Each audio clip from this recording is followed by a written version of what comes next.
traded the 10th pick to the Philadelphia Eagles. Yeah.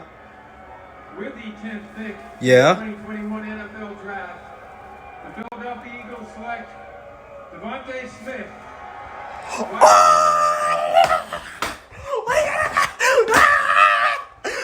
Hey, what's up, Eagles Nation? It's your guy, Cool Eagle, back here with another video. I just want to come talk to you guys because I know I have not been on in a while. Guys, I've been keeping up with a lot of you.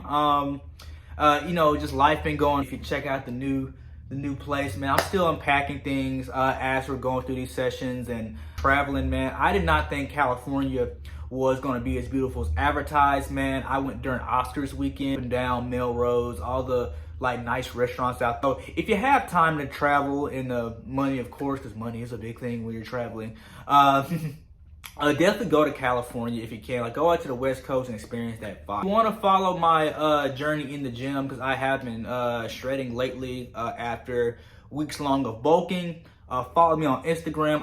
I will have my link in the description for you guys that like to lift and enjoy watching other people's journeys of lifting. Let's talk about this Eagles draft, because I know that's been hot on a lot of Eagles Twitter, Eagles content.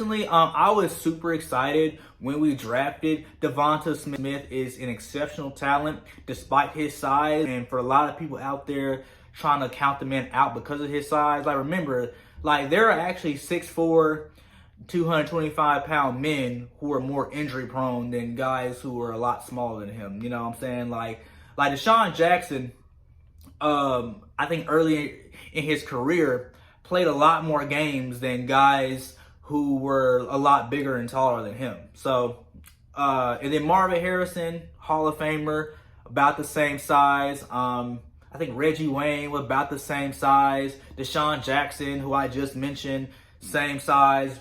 All about to go to the Hall of Fame or in the Hall of Fame. So, let's just discredit that size. I think Devonta Smith, he's a high caliber talent that the Eagles have not drafted in a very long time. I can't remember the last time the Eagles drafted this high caliber of talent at the wide receiver position. If you want to throw Jeremy Maclin out there, that is super reasonable, because he is the last receiver to have 1,000 yards, and Travis Fulgham could have broke that last year if he would have just had the opportunity to continue playing. But of course, favoritism and a lot of other factors played in, but that's beside the point. Okay, I think that Devonta Smith is going to bring some fire and some competition to this wide receiver locker room, namely to Jalen Reagor, who we all know is very sensitive on and off the field, although he did show promises last year despite not being able to have the best ability, which is availability, because of injury.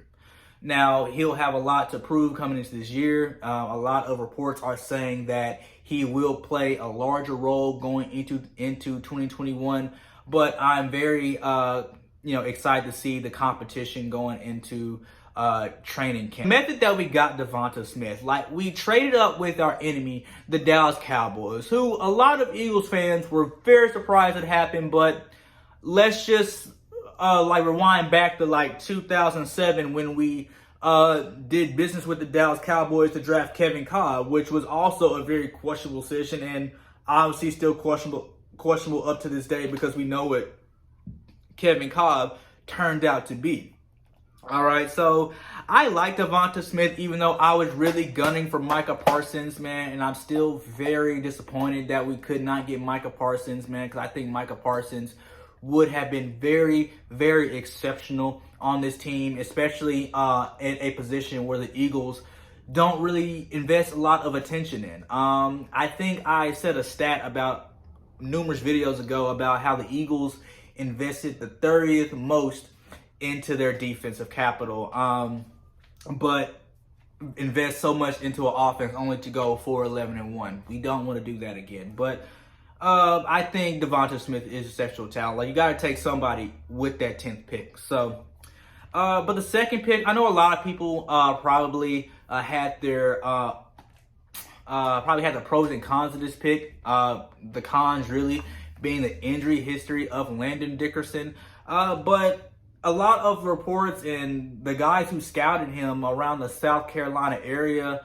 where I think he played football before he went to Alabama, They say that he'll be a perfect fit for the Philadelphia Eagles. If you watch Gate City Sports, he even confirms this, that he talked with a lot of scouts around that Carolina area, that Landon Dickerson will be a perfect fit for us. And then rightfully so, because, you know, Jason Kelce going into his 10th year, Iron Man Jason Kelce going into his 10th year. This would be great for Landon Dickerson to be seasoned about the ins and outs of playing professional football, what it means to be a all-pro caliber offensive lineman, which is something that Jason Kelce is and has been notable for these past 4 or 5 years. I know he just made the Pro Bowl last year, but prior to that, from 2016 to 2019, he's all-pro Pro Bowl caliber. So he'd be the perfect candidate to bring Landon Dickerson in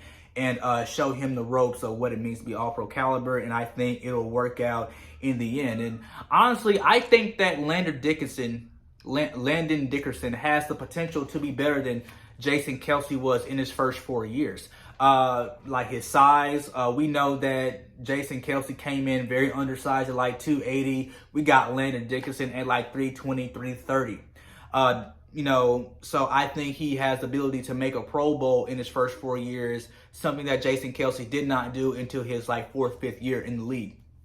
Now, I know that the injury history is definitely a concern, but if you remember, we also had another player, you know, that had a questionable injury history that was concerned, and we still ended up winning a Super Bowl, you know, with this player on the roster. I don't have to say his name. He plays for the Colts now. Beside the point, right? Now, my personal preference would have been a defensive back, i.e. Tyson Campbell or Kelvin Joseph out of Stanford. Just because you still need someone that can go opposite of Darius Slay, which is something I feel like we didn't really do in this draft. Now, a lot of people talk about Zach McPherson, but, you know, that's neither here or there. But not to say that you can't find quality talent in the 4th, 5th round, because you can. Now, how competitive can the Philadelphia Eagles be going into this year? Because according to according to a lot of sources, and I'll post them in the comments as well, the Eagles have the easiest schedule in the league, with our opponents having a combined winning percentage of 43%, in a combined record of 117 to 155, and ironically, Dallas is second second easiest schedule in the league. So I'm curious to hear what you guys think in the comments about that. I think that we have a very good draft. And if you were to ask me what the grade of our draft was, I definitely have to tell you that, you know, definitely B+, maybe A-, because we filled a lot of holes, even though we didn't get the most important position that I felt was important, which was a cornerback that can go opposite of Darius Slay. But again, I'm curious to hear what you guys think in the comments, man. And how competitive can we be with the easiest schedule in the league? Because usually teams win the Super Bowl having the easiest schedule in the league. I think in 2017 we had like a top 5 easy schedule. So I definitely like our chances of winning the division, in the least. But again, I'm curious to hear what you guys think in the comments, man. Thank you for hearing me out, man. I'm glad to be back, and I'll definitely try to post more videos later on this week. But again, y'all have a nice rest of y'all's day. Y'all stay safe out here. Fly Eagles fly.